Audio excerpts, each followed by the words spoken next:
Selamat pagi, siang, atau malam, Bapak atau Ibu yang kami hormati.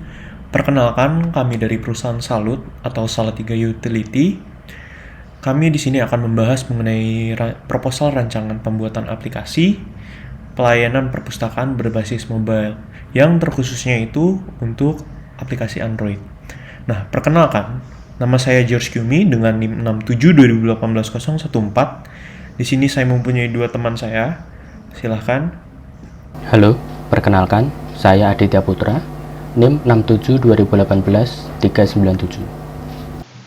Perkenalkan, nama saya Putri Justia Kardia Mumu Apwahani, NIM 67 2018 280. Kita masuk ke latar belakang. Kenapa sih proyek pembangunan aplikasi ini harus direalisasikan? Karena saat ini perangkat yang digunakan oleh hampir semua orang adalah smartphone. Smartphone memiliki berbagai kemampuan dari fitur hingga teknologi di dalamnya. Perkembangan teknologi mobile saat ini sudah berkembang sangat pesat. Berbagai bidang kehidupan, salah satunya adalah bidang pendidikan. Contohnya adalah perpustakaan, di mana sistem perpustakaan yang saat ini masih konvensional memiliki berbagai kendala, seperti mahasiswa yang sering lupa batas waktu pengembalian, buku tertahan oleh mahasiswa, dan mahasiswa harus datang langsung ke perpustakaan untuk mengecek apakah buku tersedia. Dari berbagai kendala tersebut, maka muncullah ide untuk membuat aplikasi perpustakaan yang berbasis mobile. Ini adalah gambaran latar belakang, di mana aplikasi perpustakaan terhubung langsung oleh peminjam melalui ponsel, dan terhubung ke perpustakaan untuk memesan buku, di mana aplikasi perpustakaan tersebut memiliki berbagai kemampuan atau fitur. Contohnya, melihat apakah buku tersedia, pemesanan buku, notifikasi, fitur ulasan, dan histori peminjaman. Kita masuk ke proses bisnis pelayanan aplikasi perpustakaan berbasis mobile. Yang pertama, mahasiswa akan membuka aplikasi, kemudian memilih buku, kemudian meminjam buku. Di sini akan tampil apakah buku tersedia atau tidak. Jika tidak ada, maka peminjam akan diarahkan untuk kembali memilih buku. Jika ada, maka sistem akan mengirim datanya ke staf pelayanan perpustakaan untuk menerima pesanan, kemudian staf mencari buku, dan staf menyiapkan buku. Langkah selanjutnya adalah mahasiswa akan mengambil buku dan proses bisnis selesai. Kita masuk ke maksud dan tujuan. Maksud dan tujuan dari pembuatan dan pengembangan aplikasi perpustakaan ini adalah membangun kembali sistem pelayanan perpustakaan yang sebelumnya masih bersifat offline menjadi online dengan aplikasi mobile. Kemudian membuat proses pemesanan buku secara mobile, menambahkan fitur ulasan buku agar mahasiswa dapat menambah dan membaca ulasan buku pada buku yang dipinjam. Yang keempat ada memanfaatkan real-time database demi mendukung fitur notifikasi. Kita masuk ke sasaran atau keluaran. Yang pertama, memproses peminjaman buku secara mudah dan cepat. Di sini peminjam buku yang sebelumnya masih menggunakan metode manual, yaitu email, akan tergantikan oleh sistem yang otomatis terhubung dari aplikasi mobil peminjam langsung ke komputer admin perpustakaan. Yang kedua, ada kemudahan dalam melihat jatuh tempo peminjaman buku. Di sini jatuh tempo peminjaman buku akan ditampilkan pada aplikasi mobil pengguna dan terhubung langsung ke cloud database. Yang ketiga, ada pencarian ketersediaan buku secara mudah, di mana aplikasi akan menampilkan apakah buku sedang dipinjam oleh orang lain atau masih tersedia. Yang keempat, ada akses data buku perpustakaan dengan mudah menggunakan mobile device. Di sini pengguna akan dengan mudah melihat data-data buku, melihat ulasan, mencari buku, dan ketersediaan buku. Untuk selanjutnya akan dilanjutkan oleh partner saya, yaitu George. Dipersilahkan. Oke, di sini saya akan membahas tentang ruang lingkup. Yang pertama adalah kebutuhan sistem. Nah, kebutuhan sistem ada 5. Yang pertama adalah aplikasi akan berbasis mobile dengan menggunakan database berbasis cloud system. Cloud system kita pakai di sini karena itu scalable, harganya lebih murah daripada server fisik dan storage fisik. Yang kedua, memiliki fungsi peminjaman buku yang mudah dan cepat agar memudahkan peminjaman buku tanpa harus mencari buku di perpustakaan. Yang ketiga, memiliki sistem pengingat secara real-time untuk keterlambatan pengembalian agar peminjam bisa melakukan pengembalian buku sebelum tenggat waktu yang ditentukan. Yang keempat, dapat menampilkan katalog dan jumlah ketersediaan buku yang masih ada di perpustakaan. Yang kelima adalah mempunyai fungsi pencatatan data buku dan peminjam.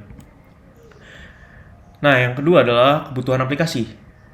Di sini berisi modul-modul yang akan dibuat. Yang pertama adalah modul peminjam dan pengembalian, modul untuk melakukan transaksi peminjaman dan pengembalian buku secara mobile. Nah, pengembaliannya ini lebih tepatnya adalah kalau bukunya sudah dikembalikan, maka tercatat buku sudah dikembalikan, seperti itu. Yang kedua adalah modul penelusuran. Penelusuran dapat dilakukan dengan menuliskan identitas buku. Pada modul ini terdapat informasi apakah buku tersedia atau sedang dipinjam.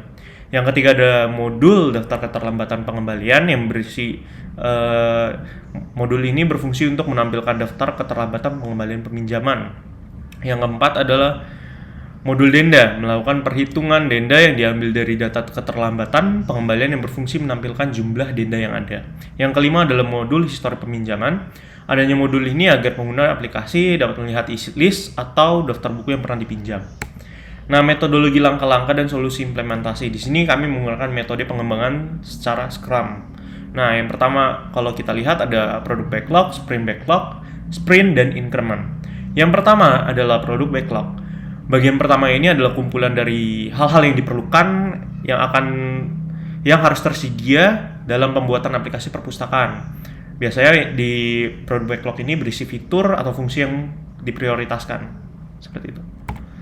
Nah, yang kedua adalah sprint backlog. Perencanaan sprint dilakukan dalam pertemuan atau meeting antara product owner dan tim developer untuk membahas produk backlog yang sudah ada dan akan diimplementasikan ke dalam sistem. Nah, dari hasil pertemuan ini juga anggota tim akan mendapat pembagian waktu untuk menyelesaikan fitur-fitur dari produk backlog tersebut.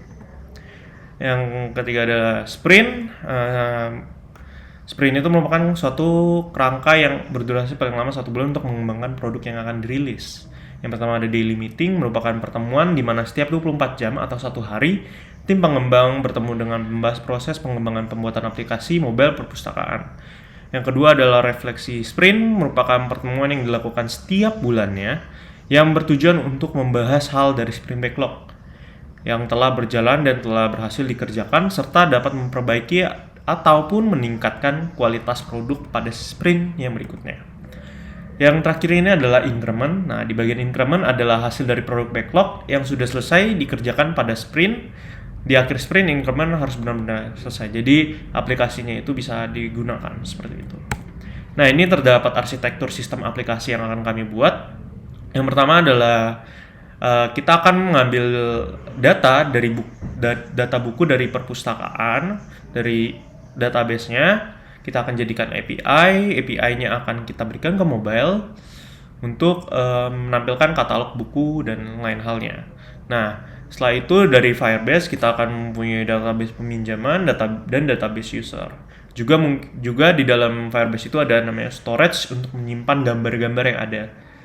Nah, yang database peminjaman dan database user ini juga mempunyai API yang dimana API-nya ini akan berbentuk JSON. Semua API yang akan dibuat berbentuk JSON dan akan diintegrasikan ke mobile device sehingga bisa dapat digunakan oleh user.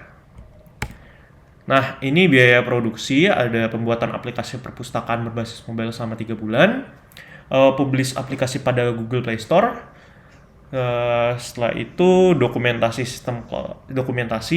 sistem cloud service, akomodasi pertemuan dengan staf perpustakaan, dan device untuk perpustakaan.